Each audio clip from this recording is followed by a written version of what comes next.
Tonight we bring you an MTN investigation into Montana's meth epidemic. What might surprise you is how drugs are getting into Montana and where they're coming from. Andrea Lutz goes in depth with how law enforcement are trying to keep up.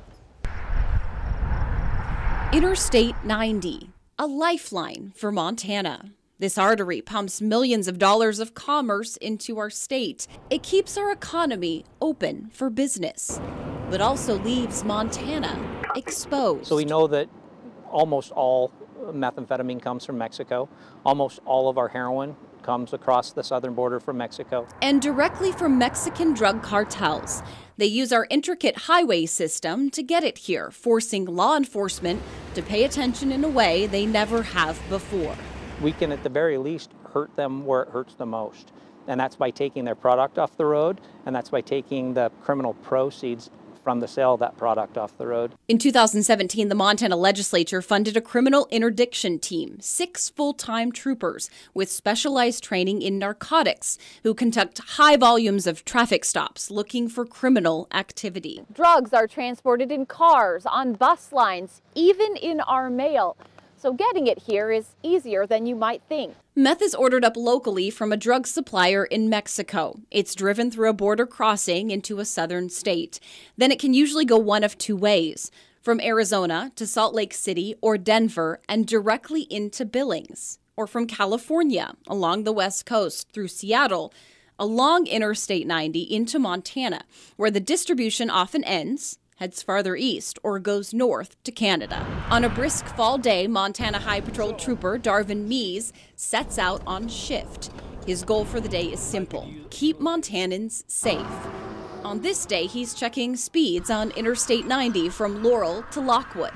My responsibilities are those of any other trooper out here, being crashes, complaints, DUI, so forth. And if he's lucky, he might even take drugs off the streets. In addition, though, I have this tool that's used for drug interdiction. Trooper Mees works with Sayar, a drug tracking canine. 3 dogs. You'll notice that she will really get fired up. And she'll probably start barking, and she'll probably get loud. She knows something's going to happen, and she may or may not get out of the car. Trooper Mees and Sayar are often called upon weekly if an officer suspects drugs are in a car. This year they made over 60 drug seizures. Today, he's about to do one more. A mere 2 hours into his shift, Trooper Mees spots a car in Billings with a shattered windshield. He makes a traffic stop, and soon backup arrives. Jumped out at all of us was that windshield when it went by us. With only a glance in the windows, he sees drug paraphernalia scattered in the car. Because the occupants allowed Trooper Mees to search, this time Sayar wasn't needed. There was Q-tips and cotton balls for filter, foil with burn marks, lots of foil, and brand new foil. And we end up with 3 addicts and a low-level dealer. I mean, and it's, you know, that was at what time in the afternoon? However, like many Montana law enforcement officers, he's forced with a tough decision.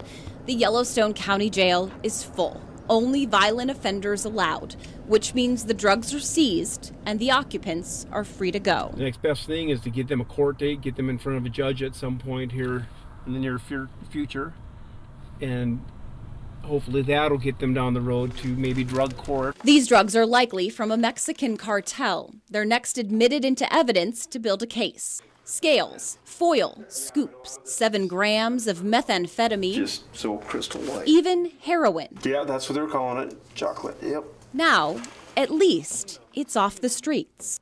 In Billings, Andrea Lutz, MTN News. We dive into part 2 of Montana's Drug Superhighway tomorrow night at 5:30. Winter weather advisories extending in